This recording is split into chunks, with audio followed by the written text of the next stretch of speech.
Hello and thank you so much for joining me for Technique Wednesday. I've got a really quick technique for you tonight where we are going to take dye ink pads and we are going to do color layering. We're going to have fun making quick and easy cards, and tonight I'm focusing on using distress inks, not oxides, the regular distress inks, because they are a dye ink and so they kind of layer on top of each other really beautifully. Now I'm primarily working with the inks that you saw on the screen, but I do add in a few extra colors, and if I can I will put them down below in the description box for you.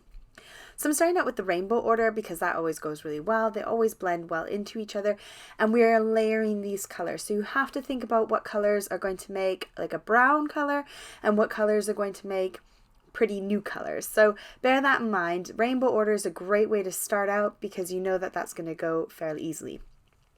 Now I'm using low tack tape from scrapbook.com, this mint tape, and it's fantastic. However, I am saturating my paper quite a bit. Therefore, you can see that mint tape was just kind of curling back up, and it's because the cardstock is still quite damp and I just want to crack on, so I'm not waiting for it to dry in between. So I just take a longer piece of the mint tape. That way it's touching my desk and the piece of paper behind it and holding it in place.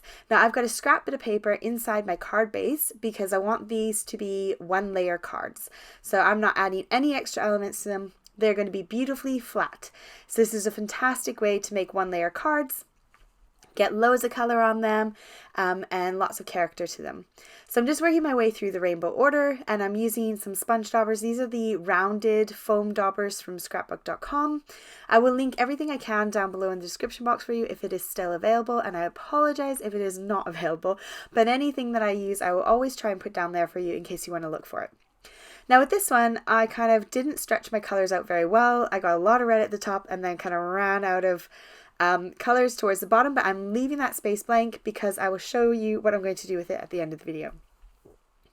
Now for the next one, I am doing the exact same thing, but this time I'm just going on angles and I'm not thinking too much about it. I'm not positioning too accurately. I kind of aimed for the center on that one side, and then I'm just kind of taking my tape and layering it again exactly the same as I did on the other card that I did, and overlapping those colors. So we're getting that layered colored effect going on again, and it is quite pretty.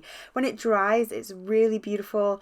You can see it's quite a bit damp at the moment, but you'll see at the end of the video those colors are so vibrant, and it's such a fun way to get that kind of overlap going on. So exact same thing as before, rainbow order all the way down. This time I do add in a couple extra colors.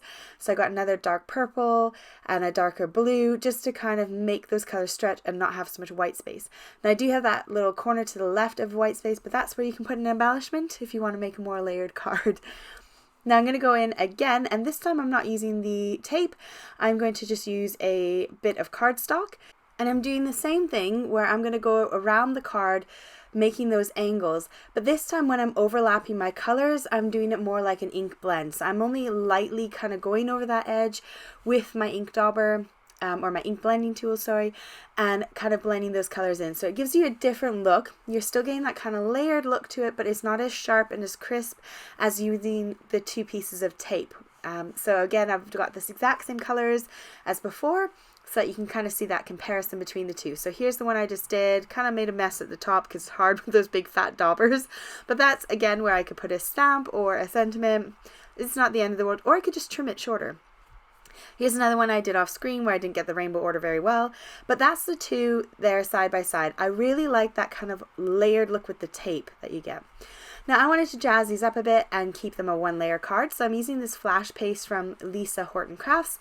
The first one I'm using is Special Crystal. This is a very chunky kind of glittery paste, and the fun thing about these is that they are water soluble. So I am just going to take a small scoop of it, put it onto a stamp block, and then I'm going to use it to make splatters, and these are gorgeous. They don't rub off. It is such a good quality paste. I'm really impressed with them. Now I didn't want to waste this. I wanted to use it on another card, so I quickly scooped it into a little container and put it to the side, did another card, and then this time I'm kind of flicking my little blending brush off to the side and getting sort of glitter shine. It looks a bit dark, but it does dry lighter. It's just because it's wet, but you get that kind of cool glitter effect going on. Now for the next one, I thought this would be a perfect card to kind of put a nice big stamp right in the middle and then a sentiment towards the bottom in that white space. That was my sort of oopsie. And I love how this one turned out. I thought it was absolutely stunning. So I'm going to use my Onyx black ink. That is my favorite black ink. It's a pigment ink, so it's super, super dark and crisp. And it always looks great if you want to do like a one layer card and really have a nice sharp color to it. For the next few cards, I wanted to keep it quite simple, so I decided to go with Happy and Birthday with my favorite birthday stamps from Trinity Stamps. And this one was the one that I did the splatters, and it's gorgeous. So here we have it plain with Happy Birthday. Then the next one is with the flicked motion, and then the last one being the sprayed motion. Off screen, I went ahead and had some fun with some other colors, some of my favorite colors, and I used purples, blues, and pinks, and they blended in beautifully. This one was like purples and pinks. Now these extra bonus cards that I did, I used just the cardstock. I didn't use the tape because it was nice, quick, and easy, and I was getting carried away with myself. I was watching a movie, and I just thought I'd make a few more with colors that were a bit more, I don't know, girly-ish. I love these colors. So I just had fun playing around with different colors. And then I made up some more of that fun kind of spray, but I used a paintbrush and painted it on this time with this Lisa Horton paste. So there's the one on the right where it's got the crisp layering, and on the left is the sort of blended layering.